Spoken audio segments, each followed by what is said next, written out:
So this is actually Konbanwa. this is going to be a members-only live stream. So if you're watching this on Nathan Oakley 1980 right now, this is members-only chat, although it's obviously broadcast to absolutely everybody. So welcome to Flat Earth Debate on a Thursday and Friday. It's members-only chat. So members-only chat day. Woohoo! Majority of you will be watching this on Saturday anyway, on a premiering stream, either on Nathan Oakley or Nathan Oakley 1980 channels. So I think it matters not. You'll all get the opportunity to comment on what is being said at some stage. But as I say, for the Thursday and Friday show, I'm going to make them members-only chat from now on. So that is the score. So welcome. Should we do a bit of housekeeping? Sure, let's go. Let's see how keen the Discord server is. Any evidence of a physical geometric sphere-edge horizon, formerly known as Earth curvature? No. Definitely no. Discord, anything? Nowhere to be found. Nowhere to be found, nowhere to be seen. Any evidence of axial rotation of the Earth-based variety? Would you not first need a Never curve in for my that? whole life. Yeah, you would, yeah. You'd need a curve first. Any evidence of the R value?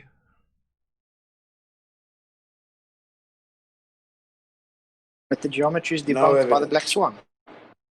Black Swan. Hey, Arwin. How can you provide evidence for a calculation? Well, they could physically measure something.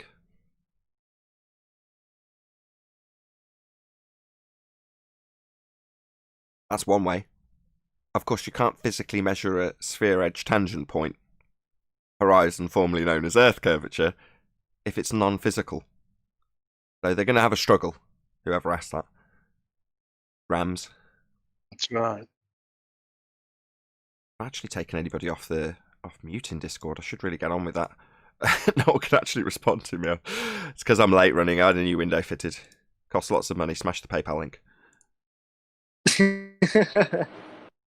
I hate breaking things. I had a fox scurrying around outside. I wanted a photograph of it, so I pushed the triple glazed window out further than I normally do, and it dropped in its hinges, and I couldn't then close it. And when I tried to, it bent all the hinges, so I couldn't get the window closed. So it's been freezing cold in here for the last week. Literally sat right next to an open window in freezing cold temperatures. Anyway, let's move on. Any evidence of gas pressure without the necessary antecedent of a container to press upon? I got a question about Yeah, this. shoot. Can gravity overcome entropy?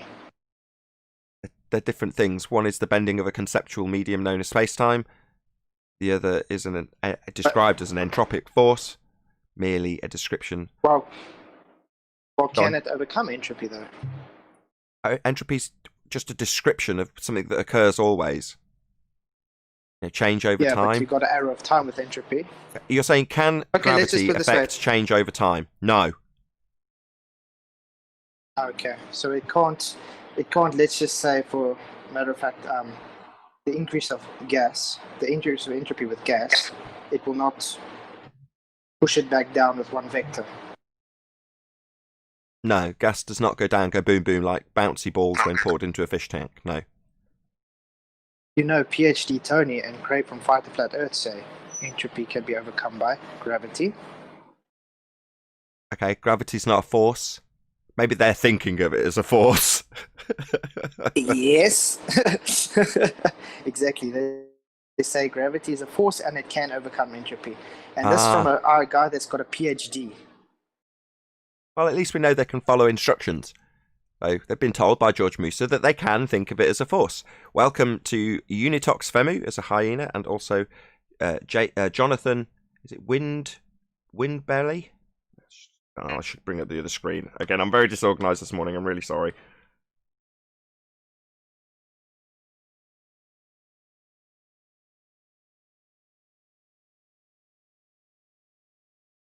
Wimberley, Jonathan Wimberley. Also, welcome to Hyena. Thank you very much, both of you, for joining as channel members of Nathan Oakley 1980. Woohoo! But no, they can follow instructions. They've been instructed that they can think of it as a force, and they're clearly thinking of it as a force. when describing their model, which isn't reality? Well, I got a clipped out recording of last night if you want to hear it. It's quite funny. No, I didn't say that, but no, I'm saying that type of thing. Yeah, they go round and round in circles once they get trapped in one of those cognitively troubling problems. They'll assert the position, then assert the antithesis of the position as a defense, and when you point out it's not the position, they'll assert the position again, and round you go. Same with Coriolis. So we're drifting apart, 15 degrees, right? Well, no. Earth and atmosphere travel together. They're drifting together. Oh, so not drifting apart at 15 degrees now, then. Not proving Earth spins. No. They are drifting apart. Oh, so we see things whizzing away from us 1,000 miles an hour at the equator when we throw them off the ground. No, drifting together. And round you go.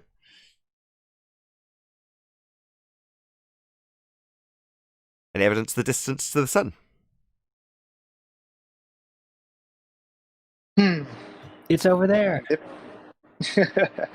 Well, I seem to have them missing the sun today. I just see clouds. Yeah, same here. Oh, Alwyn's got his visual representation of a general day in Amsterdam. There it is, No, people. Utrecht. In where? Utrecht. Oh, I thought you were actually in Amsterdam. My bad. Nope. It's not that far away from it, though, but... I knew you were close enough. It's close enough. Good job I said Amsterdam first, because no one would know where Utrecht, is that what you said? Utrecht. Utrecht. Utrecht. No, is Utrecht. Utrecht. Say it right. that Oh, famous you can't? town of Utrecht. Famous for its trees, apparently. Utrecht. Right. Utrecht. Meanwhile, sun aside, any scientific evidence of gravity? No. Reification fallacy. It's a concept. You could almost say it's just a red herring. The whole thing. Can concepts be actual? Can concepts be actual? Can you have something that's conceptual and actual at the same time? Yeah, I think so. I can describe my car to you, and then you can picture what my car's like conceptually, but the car is actually real. I can prove it by showing it you, though. So whereas things like bending conceptual mediums of space-time, you can't really show those. They're just conceptual, only existing in a conceptualization, then reified into existence without any demonstrations, and the priesthood telling you that it's not a force, but they're thinking of it as a force because the priesthood also told them to think of it as a force, even though it's not. Just one of those. If you've got a religious belief, you're going to have some crazy notions from the priesthood, and that's one of them. Have some crazy notions. Oh, got a bit of feedback from whoever. Go ahead. Hey, Adam, by the way. Afternoon, everyone. Hey, Adam. Adam, you're a Hi, pharmacist. Adam. Shouldn't you be treating all of those sick and dying people? There's no one about. No one's ill. No one's about, no one's ill. All right. No. Good job, everyone's at home. Everyone's at home, well and bored. They're not where I am. My wife noted this morning. She's like, do we get to go down to your parents for Christmas? I said, it depends on the general attitude of the people. So tomorrow, go outside, see what's going on, see if everyone's like back in February or not, and then you'll know. So she came in to me this morning and she's like, nothing's any different outside. I'm like, yeah, that's what I suspected. Yeah. It's weird, isn't it? I'm just... Adam, Adam, thanks for all the information you gave us on in the 24/7 Platter Discord last month. Well done, mate. Thanks a lot. We learned a lot from you whilst you were there. What information did he give you? Hopefully not something I've been No, deprived of. we're talking about health, and and his job basically, and what it was all about, and things, do's and don'ts, and advice, cancer and various other medical conditions. And he had to take on a lot of cogniz from some of the members, but he actually managed to get through and got it out anyway, which I thank him for. That's all. Do eat healthy, don't drink cyanide.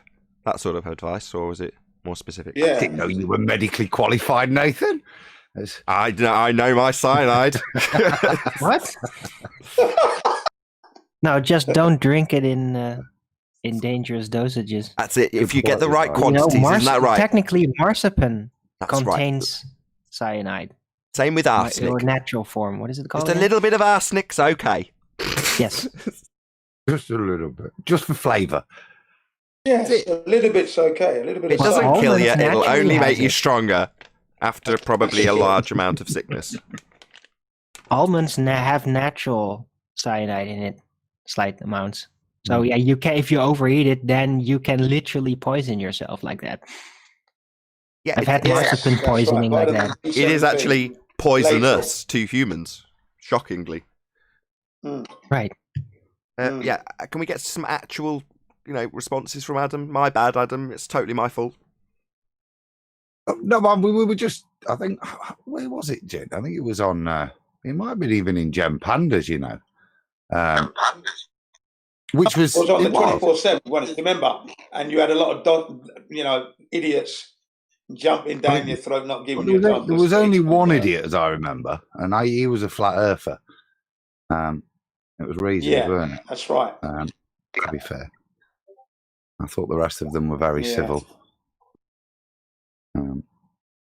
It did descend, but I was very drunk towards the end, as I remember. It got to the early hours and the wine was kicking in.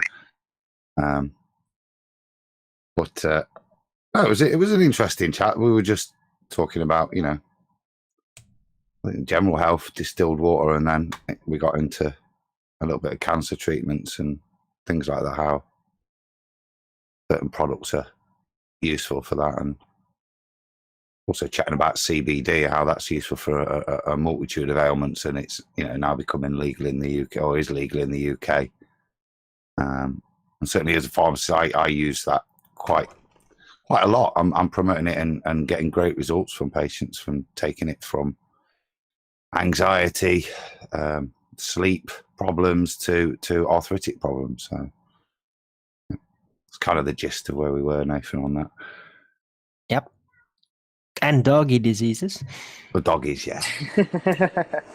I was surprised my wife started telling me about products that contained it from the Body Shop. I'm like, my God, when something becomes legal, literally everybody will jump on the bandwagon immediately, won't they? Yeah. I used to work with a Body Shop, by the way. Oh, I've been using their product for 35 years now, Spoken like a true representative of the Body Shop.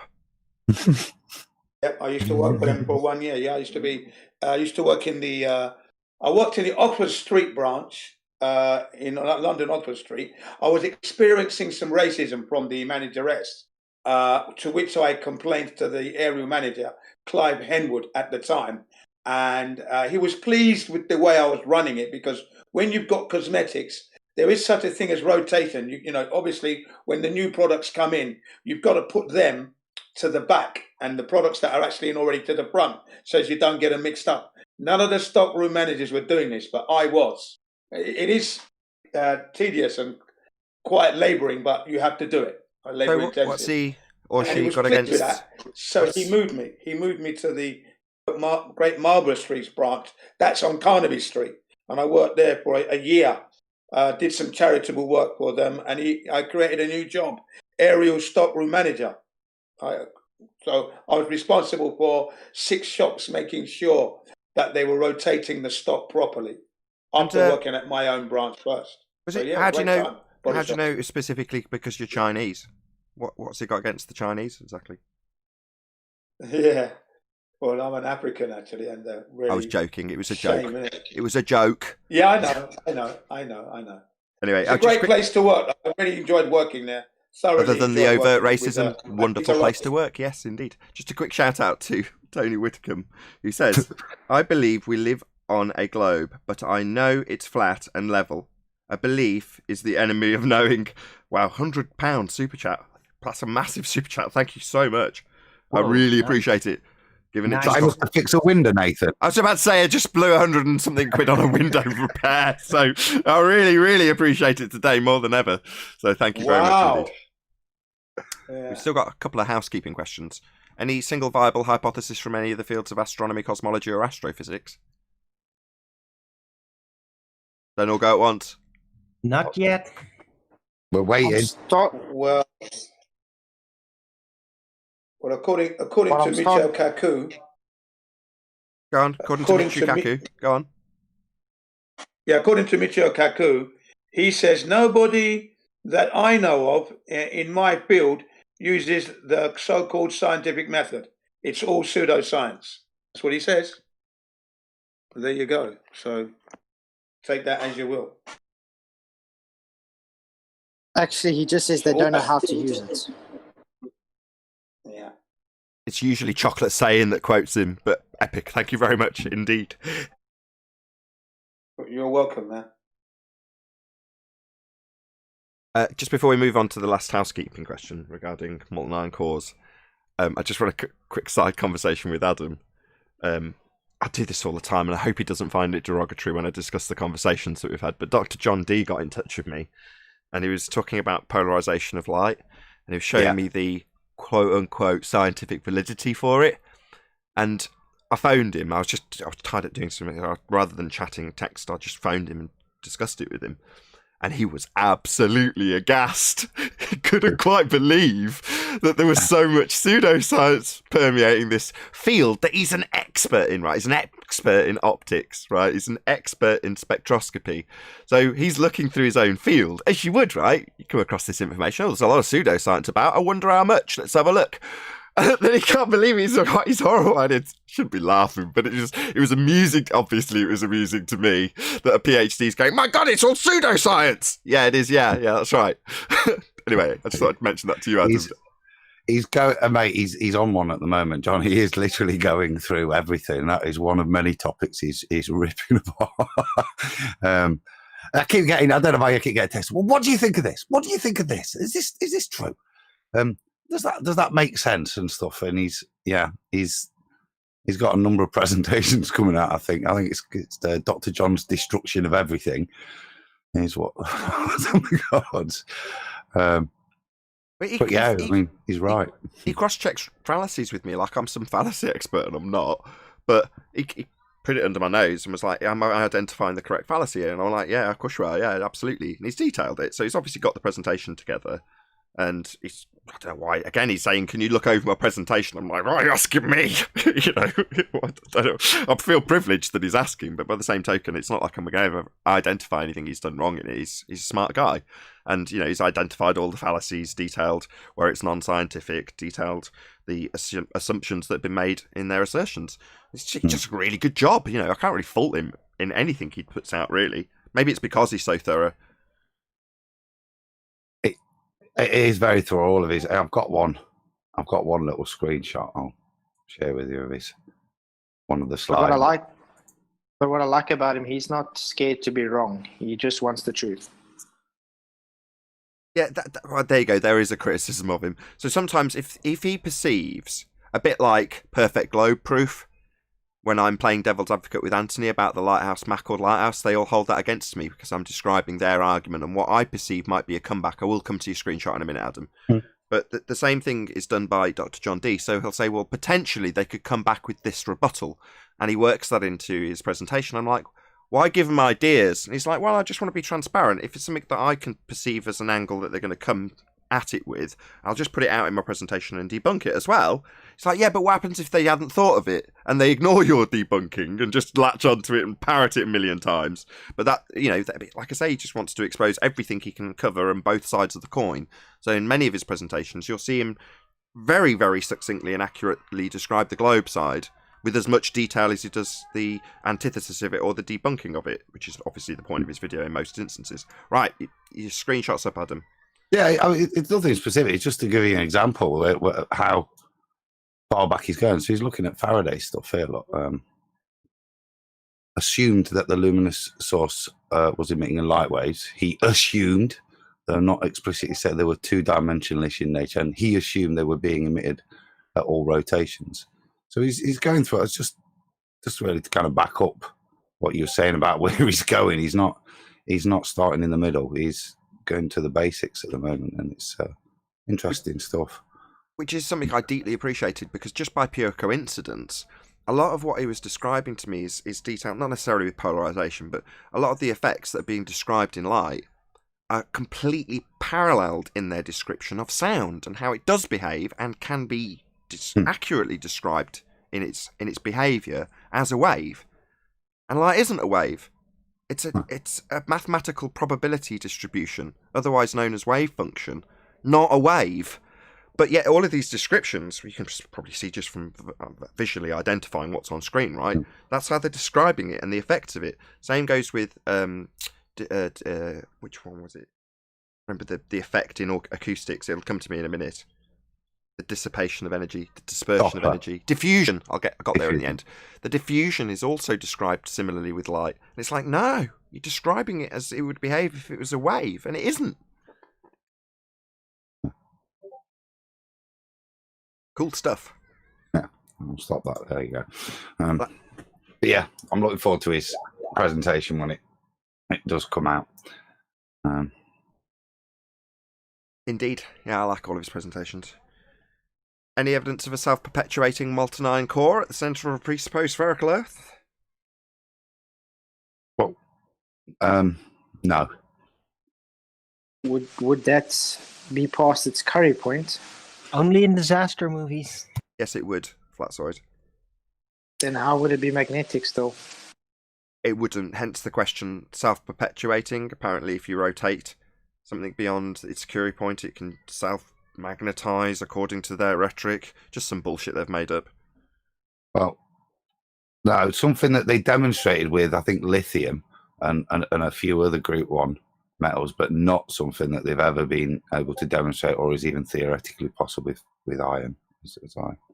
Yeah, you can have self-perpetuation from those materials described, but self-perpetuating molten iron core at the centre of a presupposed spherical Earth, any evidence of that, specifically that, it is quite a detailed, specific request based on their detailed, specific claim that we've got a molten iron core generating a magnetic field. They should have actually first thought of what should be the molten iron, the molten core, before making the deduction that it is iron. Or maybe actually find out what's at the core of their presupposed sphere. Oh, there's a problem. Oh no, it's presupposed. I think you'll find it's validated with P&S waves. Oh yeah, what are they?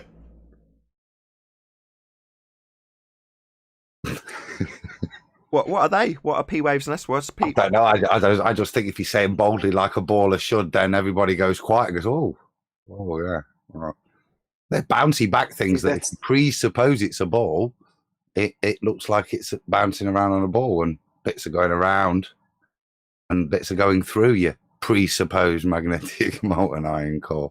And these bouncy waves, these bouncy P waves and S waves that are bounced through a presupposed sphere Earth, they're 100% accurate in terms of what they predict, right?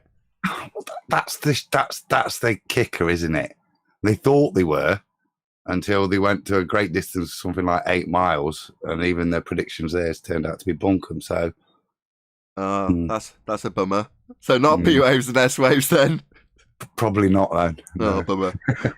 I'll take them back. Okay. Quick shout out to Tony again. Tony Whitcomb. I hope I'm saying your name right. Combe. Whitcomb. Hopefully that's right. Welcome to Lion as a channel member of Nathan Oakley 1980. Really appreciate your support today. And also, big shout out to Sean Tibbetts, who gives me a thumbs up. Thank you very much indeed for the super chat. That actually concludes the housekeeping. That's it. We're done. That was quick. Well, should we discuss the man of the hour then? Who's the man of the hour? Well, there's a young gentleman, Flatzoid, I think was representing yesterday evening. I've got to be honest, that's what I wanted to hear, because I was in the middle of Iron Realm stuff when it kicked off after watching a bit of sport and getting drunk. So I kind of had it on.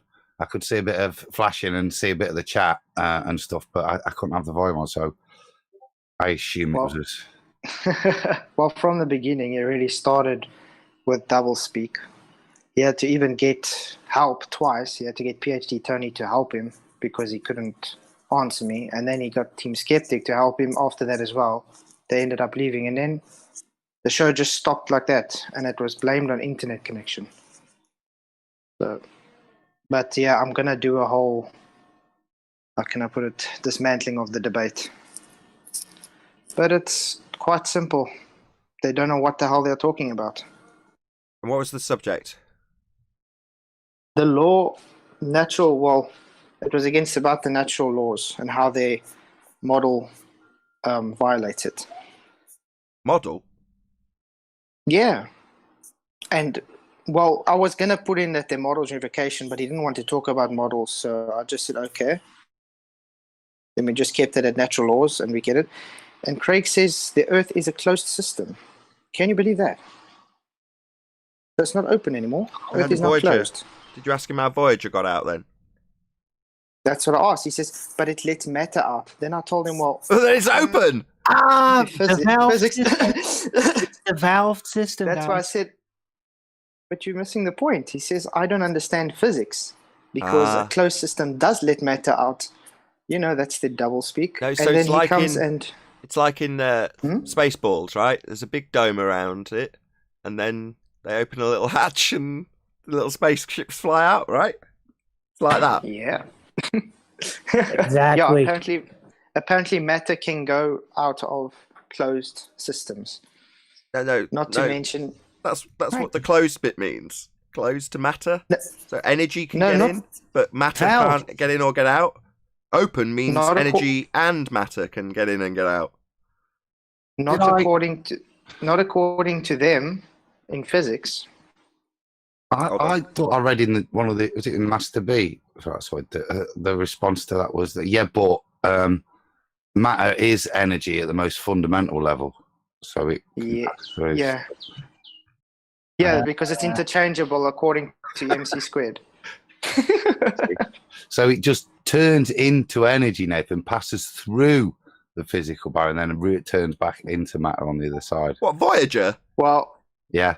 Hold on. Matter is energy. Hold on. So Voyager. Well, there's one way they could do that. Hold on, Owen. So Voyager dematerialized, right? Went through the closed system that lets matter through, which would be an open system, but it's closed, even though it's letting matter through. But the Voyager dematerialized and then rematerialized on the other side of the barrier because it's closed. I think that's a slight extrapolation of what they said, but their claim of defense was that, but energy is, matter is energy fundamentally, so it would go through. Can I play devil's advocate really quickly? Really quickly? Yeah. So what they might have meant is that it didn't actually physically go there, but it conceptually went there. Now, concepts are thoughts. Thoughts are energy. So in that sense, it kind of makes sense. Kind of, but Flatsoid did cover that. He did say that it was in their model, right, Flatsoid? Exactly. That's why we were basing it on their whole model. This is why we're saying, is gravity a force? I actually got a little fighting out there. It's in Master B. It's like, I think it's 20 seconds long. If you want to hear PhD Tony and Fight the Flat Earth say, gravity is a force and overcomes entropy. And getting triggered by them. Oh, I love that when I heard that. I thought that was hilarious. It's a downward force that can overcome it. Downward force overcomes entropy. Gravity overcomes entropy. Well done. Thank you. So I didn't say that. No, you're making a straw man. Theory is found to be against the second order thermodynamics. I can give you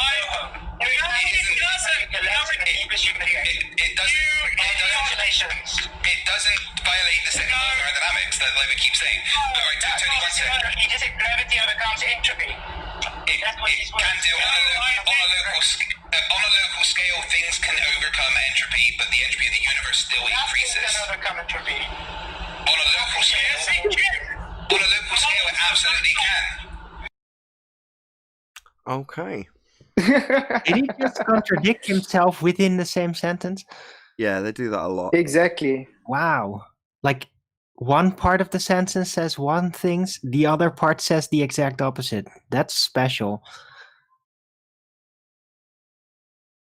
Well, he got PhD Tony got in and just triggered straight away from when he started. First, he started off with submarines and how they use gravitometers to traverse underneath the sea, and then I just pop up and say echolocation. Then he started telling me how stupid I am and stuff, so I just left it.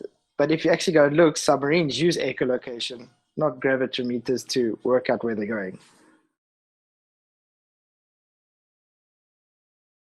Good stuff. Horrendous audio recording, but I'm sure we got the general gist. Yeah, sorry, I had to record it off my other phone to get it on working out just for that. But yeah, the dismantling of the debate will be much better audio. Better. It almost sounds like a hidden mic recording. Yeah. Like you literally physically went into a room where they were discussing that. And it's muffled. Yeah, it sounds like one of those old dictaphone tapes, very low fidelity. Anyway, very good. I think I have a viable hypothesis.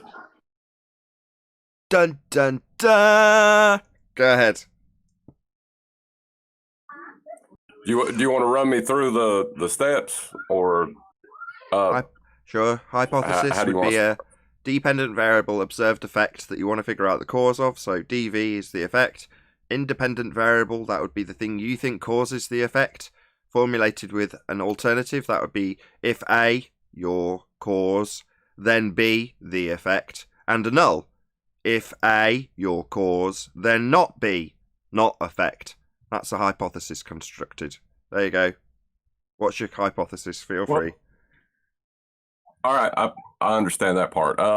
The observed phenomenon would be the horizon appearing to change location. Okay, that's a natural phenomenon. Okay. My independent variable, I also have some controls in this. The control variables are weather,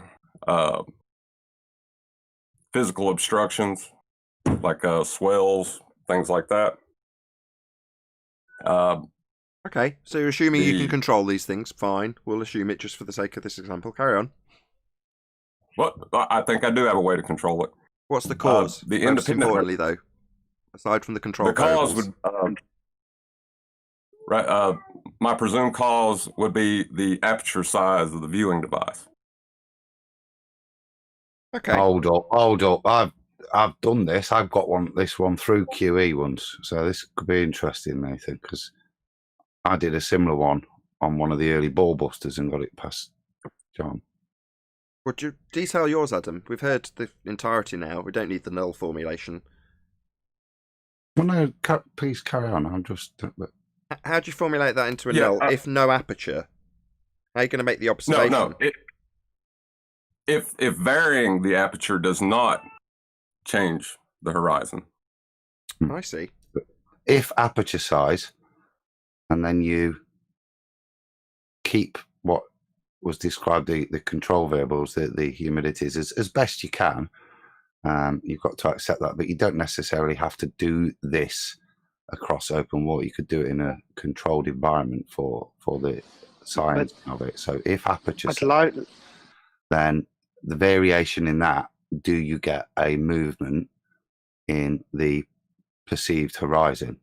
Does its apparent location change based on a change in just the aperture? So you keep all the other equipment the same. Then you could, at the end, if demonstrated, make possibly or reject the statement of if aperture size, then apparent position. Thanks, genius. Well, Life is Short actually did this demonstration. Yes, it's not a demonstration. Then it's a if you can set because you're varying the aperture size, you're actually manipulating something. Yeah. So it becomes an experiment. You can use the word. Don't be afraid. This is an experiment. Correct. Yeah. He's actually done it. Should I give my credentials or anything like that with it? Any issues? No. I don't have any. I can't think of anything. What's the issue? You've got a presumed cause. You've got a dependent variable that's naturally occurring. So what are the criteria you've got to fulfill? Is the phenomena naturally occurring? Oh, yeah. Okay. Yeah. Is the independent variable your presumed cause of the effect? Yeah. Is it real? Yeah, the aperture is real. Can you vary it? Yeah, you can change its size. Don't have any issue with this whatsoever. No. Okay, well, it's still just a viable hypothesis. Yeah. Now, should I attach my name to it, or? Now you need repeated. Well, yeah, at this point, there's no... Just because we were asking for the pseudoscience fields of astronomy, cosmology, and astrophysics to give us a viable hypothesis, which they cannot do, and you can, well, that's great. But it's a supposition yet to be validated at this stage, which is wonderful, because if it's validated and you've formulated the hypothesis, then that's the essence of genius right there. You know, we discussed this I discussed this with Dr. John Dee, because he was describing when he went through the experiment stage, and he's essentially reperforming established hypotheses that have been validated before. And he's like, well, that's not doing science. I'm like, yeah, it is. That's absolutely science. It's the systematic experimentation stage. He's like, yeah, I didn't come up with that hypothesis. And that turned into a conversation about what is, you know, your educated guess turning into a validated hypothesis. Well, that's the genius behind anybody who's formulating the hypothesis. In other words, you've got to make an educated guess. You've got to formulate a supposition. I think it might be this. But then if you're right, well, you've basically guessed right. Well, that's genius, isn't it? You've guessed right what the cause of the phenomena was, and then you went forth to validate your presumed, at that stage, guess as correct. Well, that's the essence of genius right there. If you can formulate the hypothesis and then go forth and validate it, and then others come along and validate it as well, systematic experimentation, then, you know, yeah, definitely put your name on it. After you've done it and proved it, though. After you've validated it. Because otherwise, what are you know, it's just another... You validate your null, yeah, you prove aperture doesn't cause it, but I'm pretty sure we've already established that it does. So this is pretty good if you ask me. Well done. Well, yeah, that's what I was about to say. Is I've actually done it on the beach, but I didn't realize I was doing an experiment. I was on a family trip, and my friend had a real nice telescope and a video camera, and I had, you know, a crappy cell phone, and we were just videoing out to the horizon at the same spot at the same time in the same location, so everything's the same, you know. So it's like we eliminated all the other possibilities because we were using the same device at the same height, and the horizon it kept its angular relationship, but it appeared to go further as the aperture for the device got bigger. Yeah, you can calculate it. It's called the Rayleigh criterion. Yeah, so I'm actually father of a stolen child on YouTube. Hey. My name used to be... I love your comments. Oh, yeah. My name's John Shelton. I'm a nuclear instrumentation technician, which isn't like real high up the food chain. It's sort of a field engineer, but I may lose my job over this. Oh, don't panic. Don't worry.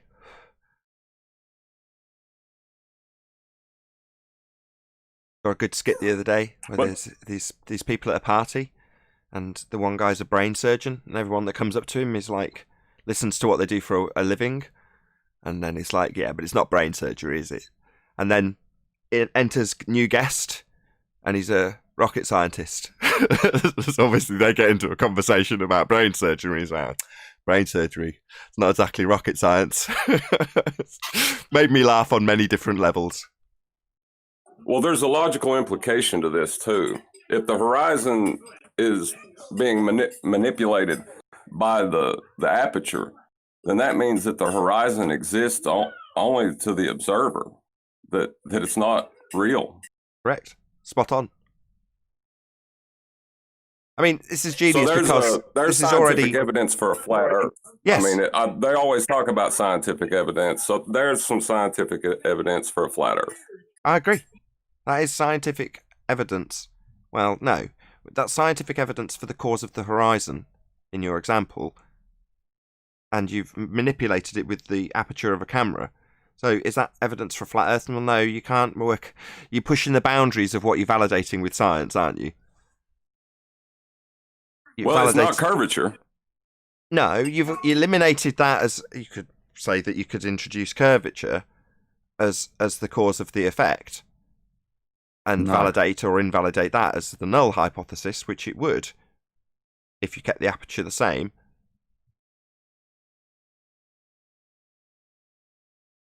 You're outside of science then, aren't you?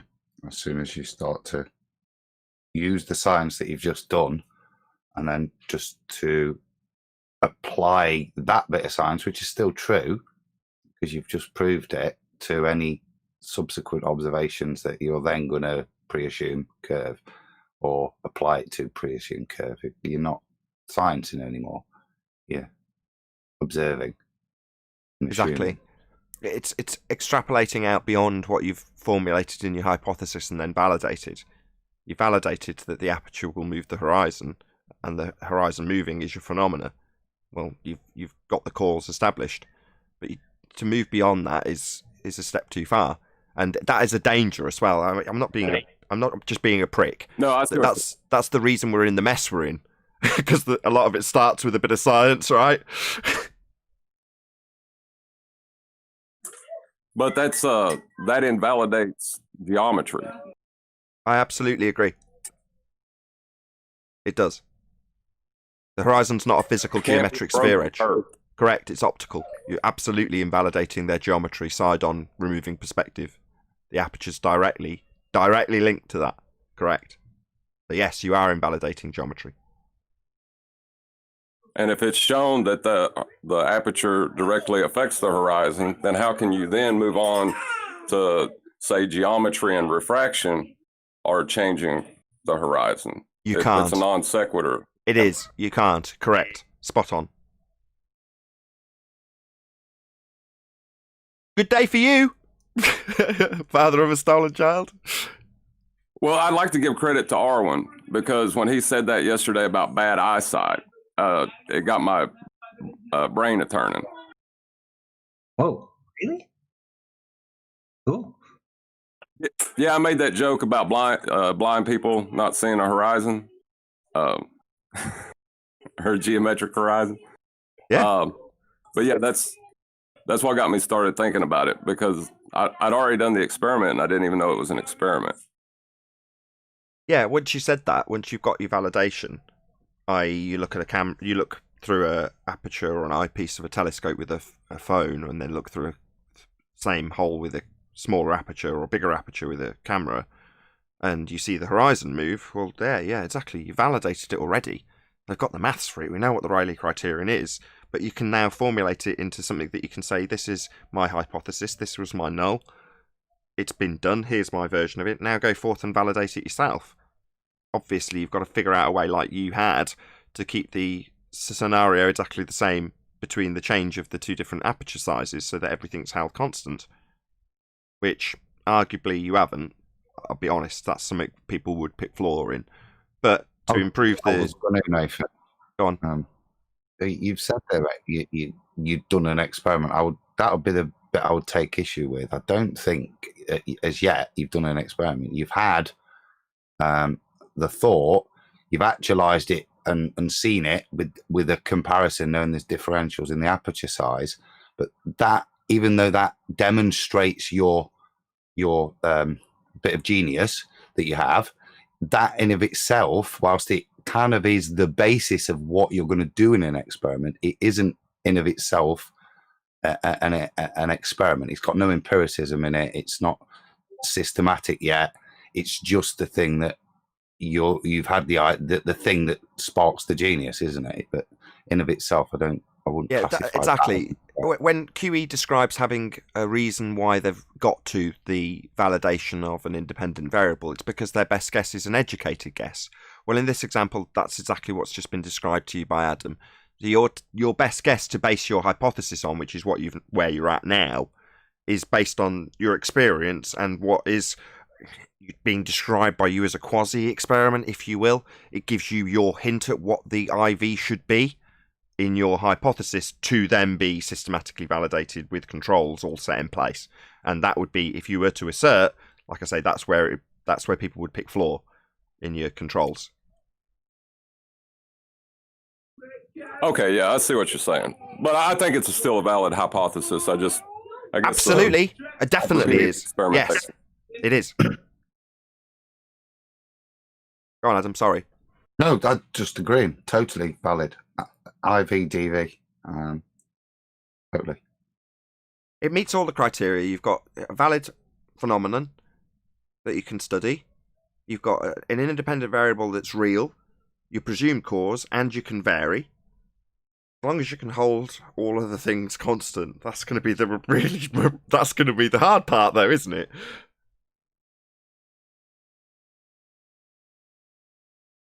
Yeah, and it's just that rigid structure, and that's where you have to step out of, let's say, going over water. You've got to then get it into systematically, and I don't think it's something difficult to prove. I'm pretty sure it already has been, hence the Rayleigh criteria. But once you get there, you're going to have clear results, I would suggest, that allow you to either accept or reject your null and your hypothesis, both of which are, because of the clarity of your IV and DV, are perfectly clear of what is the cause and effect, or if there is no difference between. Likewise, in terms of the actualization, systematic experimentation. So, long before Anthony Riley formulated a hypothesis about the egg with the salt water, I'd done exactly the same thing, and so had Phuket Word. But what we hadn't done is formulated a valid hypothesis with a null and then done it. So that hinted at the idea, but we didn't go forth formulate a hypothesis and then go forth to validate that. So even though I'd done the exact same thing and so had Phuket World, doesn't matter. We're not saying, here's our valid independent variable, here's the studied phenomenon, here's the controls we've kept constant, here's the null hypothesis, should I fail, that's what will be validated. None of that was done. Well, you're at that stage and you're absolutely right, you've got a valid hypothesis. Valid, not validated, though.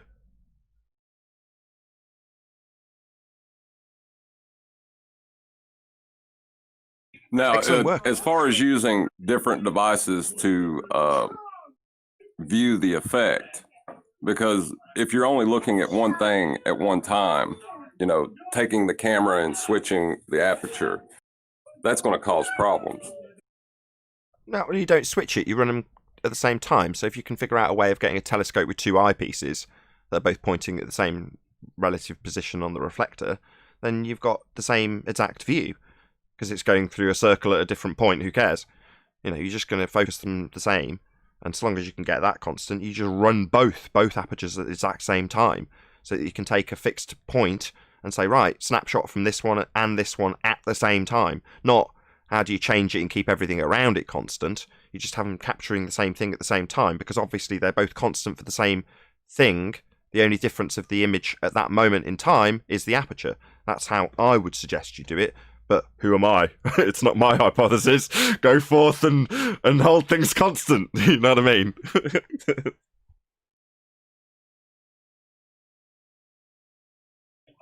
Well, I think definitely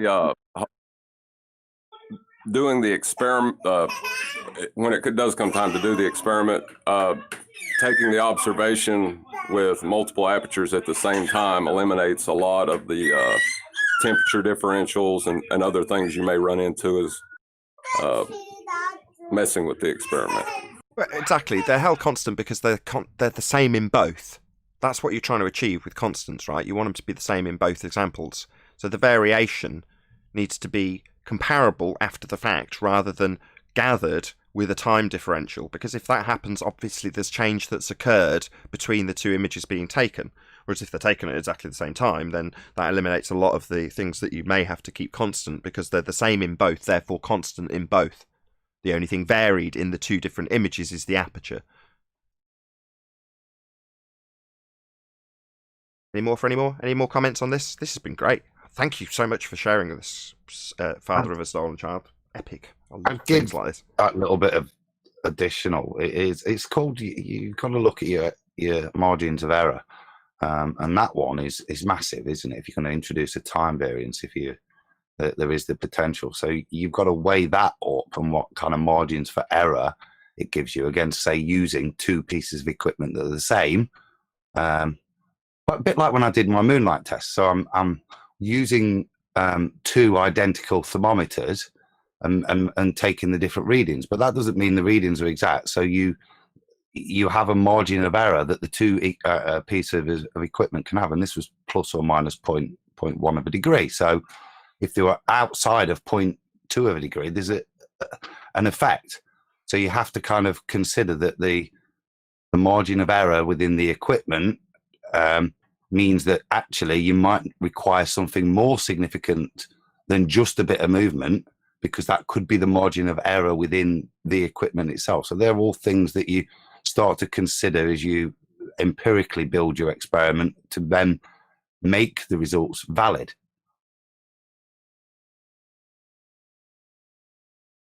Makes sense. Yeah, I think I got a little bit more to go, but I initially just claimed the hypothesis. So great claim. Yeah, but yeah. Well, I think it's awesome what you're doing, dude. Very good. Now that it's been verbalized, more people will prick their ears up. So, you know, it takes a little bit of discussion, and it's good that Adam's also discussed this prior. So, yeah, people will pay attention to this. So there's no harm in just putting it out there and going, I'm actually not going to validate this in any way. I think I've already kind of confirmed it prior, and someone else can hold everything constant and figure that out. That's fine too, you know what I mean? You've still got to put it out there initially for somebody to think, yeah, I like the sound of that, I can roll with that, I can develop a situation where I can achieve all the ends I need to achieve in order to claim everything else is held constant. yeah, I don't think I have the resources, and I got too many kids to be doing too much experimentation. And they're yelling at me right now. You can hardly hear them.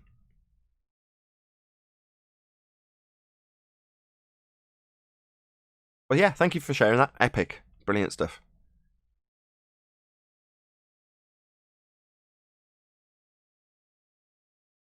Sure you appreciated it too, right, Adam? I did actually. It was a good. I said it has passed the pink letter test. It's been written in pink letters on John's Word document, so it does stand true. Like I say, it's taking it forwards the arduous part if you want to give it full scientific validation. But certainly, I think, as you say, with just two different apertures, if that's the thing you can vary, you could go and demonstrate that admirably, couldn't you? At a beach or wherever, you don't need necessarily labs to go and take that concept on. It can quite easily be demonstrated, is it? Yeah.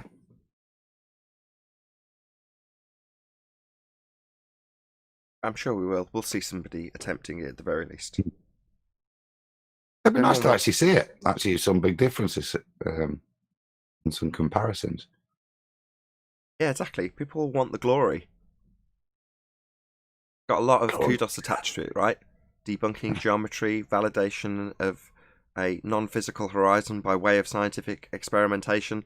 That's quite a lot for people to want to chase after, I would say. Even now, my cogs are thinking, how could I do this? I've got a telescope. Could I drill a hole in it? How hard can it be? Famous last words. Yeah. Can't be that hard though, can it? Say again, Adam? Can't be that hard though. Two telescopes, like you say. No, one telescope. So I'd be happy with two identical ones. One tweaked, you know, where you tweak the aperture size in the thing. So, okay, you've got a slight. If they're side by side, you've got a slight variation, but nothing of any significance. I don't think that should still be demonstrable within the experiment, the variance. So I don't think that should play a major factor in corrupting it if they're literally the width of a telescope apart. Fair enough. Yeah. You've got to have certain margins of error, haven't you? That you can't do two things at the same time. No. But the point you highlighted, I think, is better to have it at the same time with margins of error in the equipment as opposed to all those. You can't control the environment, can you? So you can't have two apertures on the same telescope, as much as my idea of having one camera phone, say, and a camera pointing, and them having two different apertures. The thing that's going to limit it is the telescope they're both pointing through. So that's kind of void also. So you'd need two different telescopes with a different aperture. That's what you'd have to achieve. They'd have to be, like you say, right next to each other to almost make it insignificant. You know, the difference from one to the next, if they're right next to each other, is insignificant from the focal point, right? Let's say they're a foot apart. Well, is that going to make a difference if you're looking out to, say, 5 miles, if they're reasonably elevated? Like 10 foot off the ground or something? I think any variance there you could count as negligible. Is that the word? It's sure. Nominal. Nominal, existing in name only. I don't think it would. While it might be negligible, there is still going to be a variation there. Yeah. But like I say, that's what you've got to discuss, right? I remember the discussion about figuring out a way to validate entropy increase, the cause thereof, and the relative density disequilibrium was the thing that was being discussed in that regard. And it came to the end conclusion after about a week solid of you, QE, Dr. John D, me not saying a great deal, just listening a lot, was that it's a second order effect of entropy, and you're never going to validate it. You know, it kind of is what it is. Maybe one day, but at this stage, it just seems like, no, this is just kind of how the world works, described in the natural laws. But are you going to find scientific validation for their cause? Highly unlikely, it would seem. Doesn't mean you won't, just seems highly unlikely. So why does stuff that's more dense go down and less dense in its respective medium? That's a description of what actually happens. But what's the cause of that? Well, I can just give you a description of it happening. That's what a law does. Does it tell you why? No. Now, that was as far as we could get it. It was back to entropy. And whilst it wasn't directed, it was a second order effect of it. It was the best non-committal. Because it's staying within what you can state in some certainty. Do you know what I mean? John's very good at that, John D. That was as far as we could go and classify it as that in terms of relative density.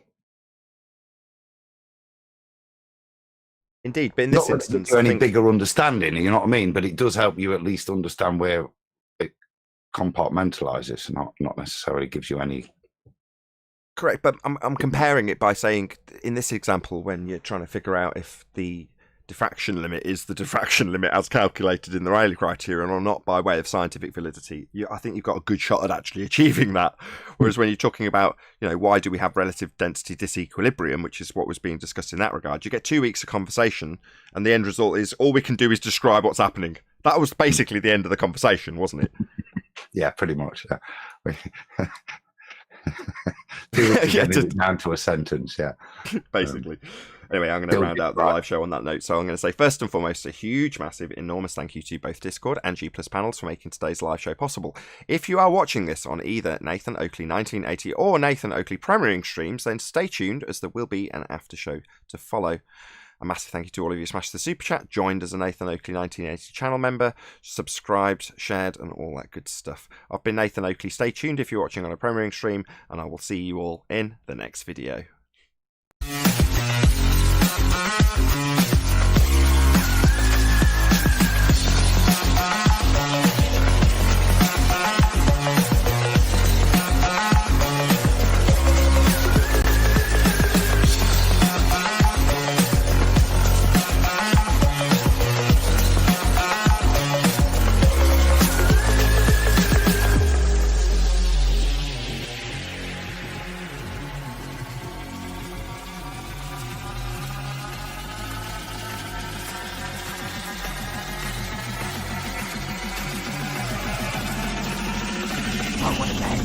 What a lovely day!